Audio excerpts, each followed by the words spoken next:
조지아주 브래드 라펜스버거 내무장관이 조지아주와 지방선거 투표 권한을 미국 시민권자로 제한한다는 주 헌법 개정안을 지지한다고 나섰습니다. 그런데 비시민권자 투표는 이미 조지아주법에서 금지하고 있기 때문에 일각에서는 라펜스버거 장관의 재선 가능성을 높이기 위한 행보라는 지적이 잇따르고 있습니다. 보도에 박진남 기자입니다.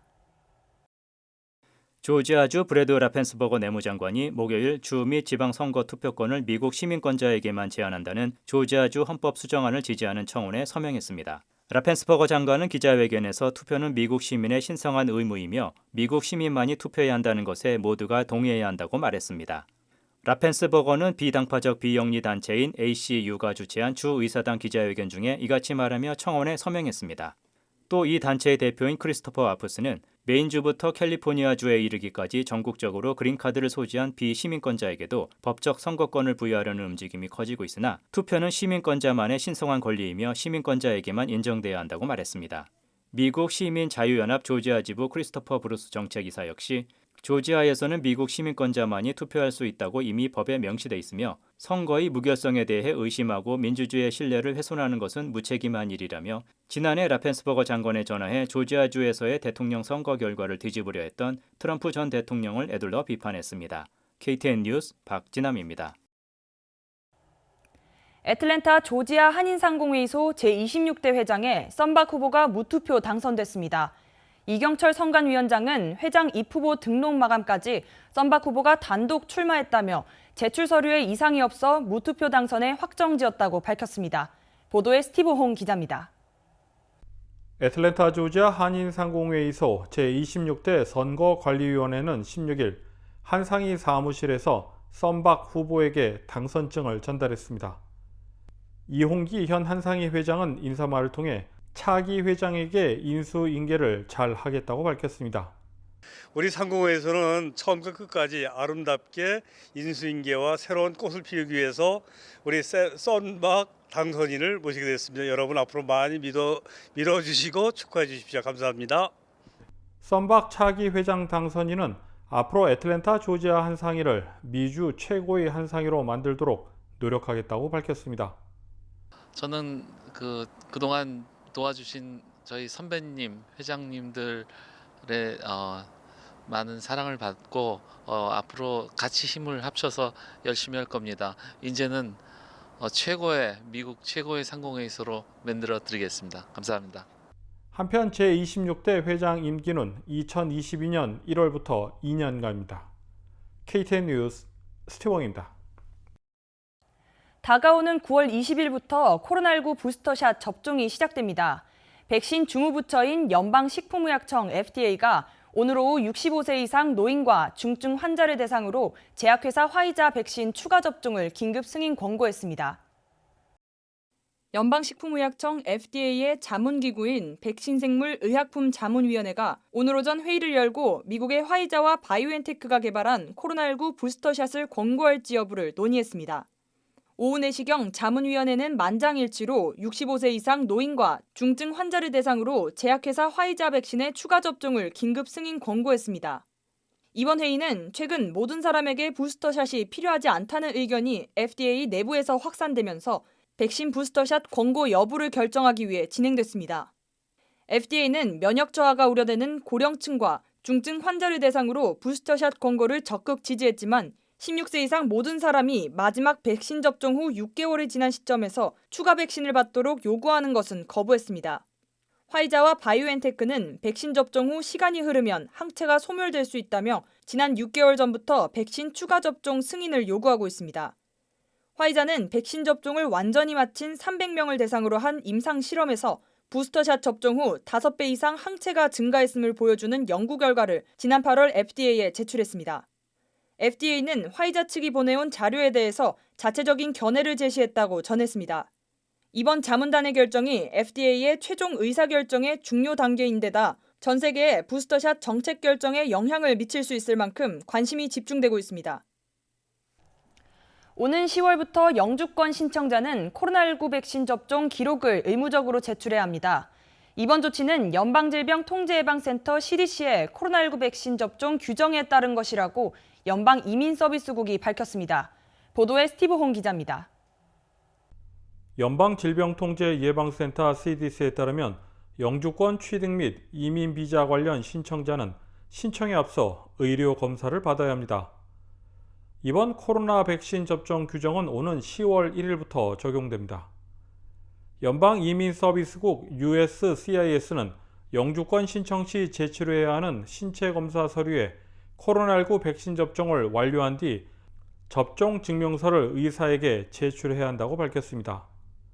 단, 접종 가능 연령을 충족하지 않은 경우나 신청자가 의료적인 문제가 있는 경우, 신청자가 살고 있는 지역의 백신 수급 문제로 접종을 할 수 없는 경우, 종교적 또는 도덕적 신념에 따라 백신을 거부할 경우에는 면제를 요청할 수 있습니다. 단, CDC는 종교적 또는 도덕적 신념에 근거한 접종 거부는 면제가 자동으로 보장되지 않는다며 연방이민서비스국이 이에 대해 면제 여부를 결정할 것이라고 덧붙였습니다. KTN 뉴스 스티븐입니다. 최근 애틀랜타의 한인 커뮤니티에 올라온 글이 화제가 되고 있습니다. 조지아의 한 한인 식당에서 반찬을 재활용했다는 의혹이 불거지고 있는 건데요. 자세한 내용을 박진남 기자가 보도합니다. 최근 애틀랜타의 한인 커뮤니티에서는 식당에서의 반찬 재활용 문제를 놓고 뜨거운 공방이 벌어지고 있습니다. 커뮤니티 게시판에 해당 글을 올린 사람들에 따르면 당시 한 식당에서 식사를 하던 중 반찬 리필을 요구했더니 앞 테이블에 있던 반찬을 가져다 줬다는 것입니다. 이에 식당 매니저에게 이 같은 내용을 전달했고 그 과정에서 해당 웨이트레스와 손님 사이에 고성이 오고 갔던 것으로 드러났습니다. 기자가 식당에 가서 확인한 결과 해당 웨이트레스도 반찬 재사용 부분은 인정했으나 먹던 음식이 아니라는 부분을 강조했습니다. 당시 웨이트레스에 따르면 손님에게 갖다 준 반찬은 다른 테이블 위에 올려놨던 것이 맞으나 해당 테이블에 있던 손님이 바로 자리를 뜨게 되어 반찬을 다시 카트 위에 올려놨다는 것입니다.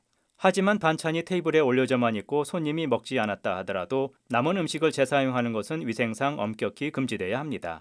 특별히 코로나19 팬데믹을 고려할 때 더욱 민감할 수밖에 없습니다.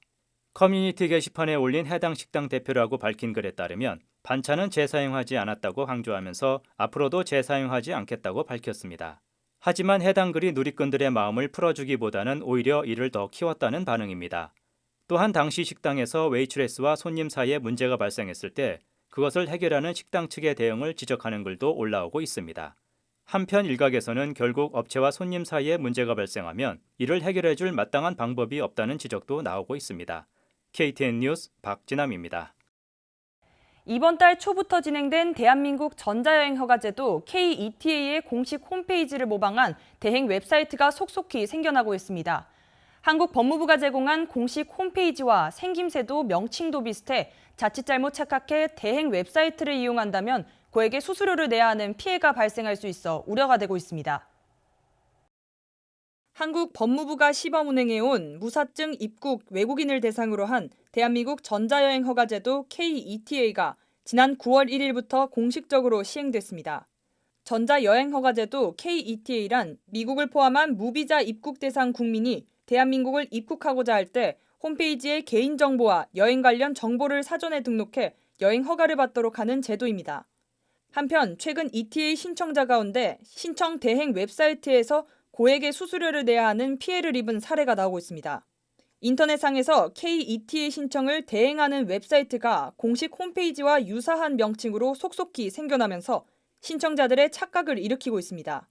한국 법무부가 공식적으로 발표한 웹사이트와 비교했을 때 쉽게 착각할 만큼 비슷합니다.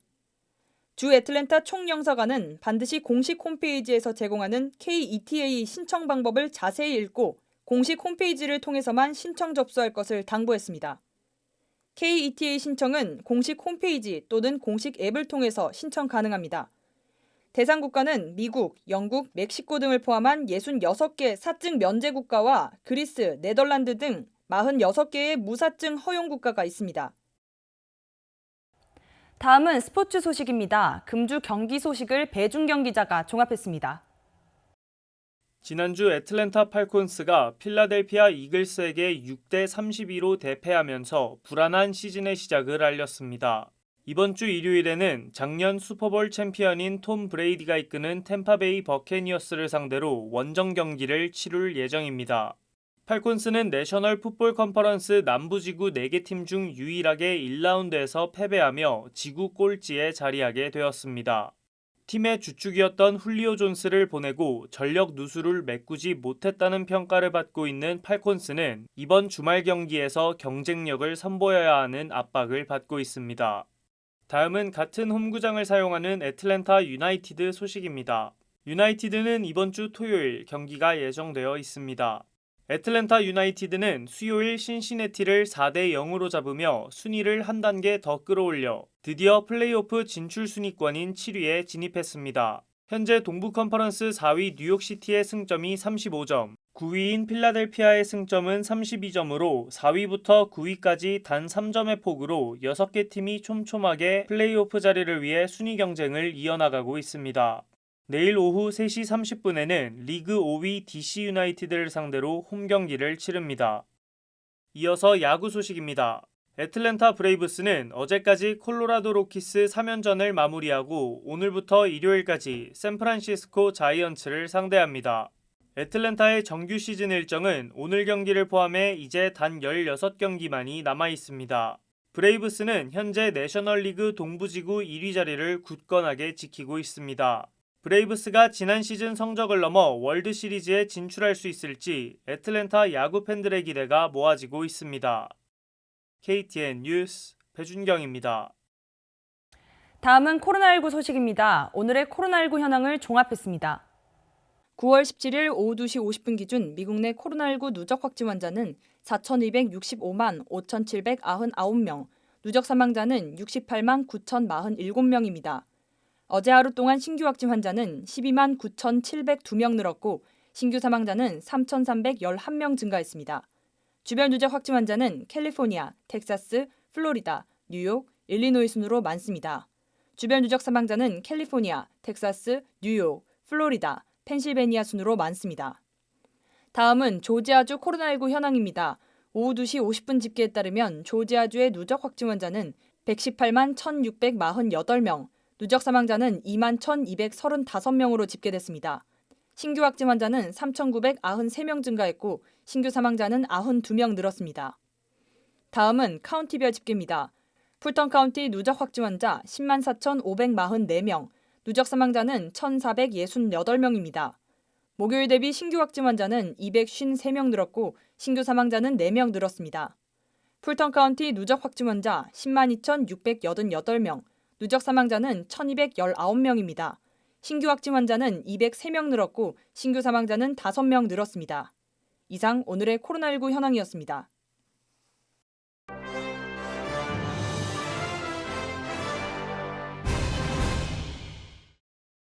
애틀랜타가 2026년 월드컵 유치를 위해 금요일 큰 발걸음을 내디뎠습니다. 피파 관계자들이 오늘 애틀랜타 시내와 메르세데스 벤츠 스타디움을 견학했습니다. 2026년 월드컵은 공동 입찰에 참여한 미국, 멕시코, 캐나다에서 열립니다. 멕시코와 캐나다에서 각각 10경기가 열리고 나머지 60경기는 미국에서 열리게 됩니다. 미국 10개 도시, 캐나다 3개 도시, 멕시코 3개 도시가 호스트로 선정될 예정입니다. 애틀랜타는 공식적으로 2번의 준결승 경기 중 하나를 주최하기 위한 입찰서를 제출했습니다. 결과는 내년에 발표될 예정입니다. 애틀랜타에 본사를 둔 치킨 전문 레스토랑 치필레 창업자의 손자 앤드류 캐시가 차기 치필레 CEO가 됩니다. 창업자 트루엣 키시가 2014년 사망하기 한 해 전 아들 댄 캐시가 치필레 CEO로 취임했습니다.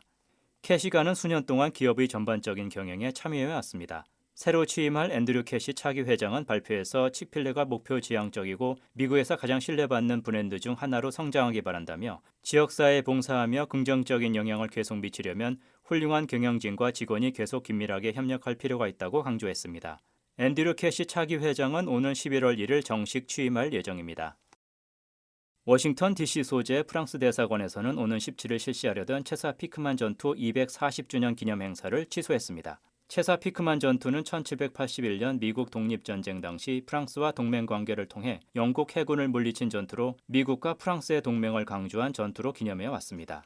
그러나 최근 미국이 영국과 호주 등 세 나라 간의 오커스라는 파트너십을 맺은 후 프랑스가 불편한 심정을 드러내고 있습니다. 특별히 미국이 호주에 핵 잠수함 기술을 전수하기로 하면서 프랑스에서는 더는 미국이라는 동맹국에만 의존할 수 없다는 목소리가 나오고 있습니다. 이상으로 9월 17일 KTN 뉴스를 모두 마칩니다. 시청해주신 여러분 고맙습니다.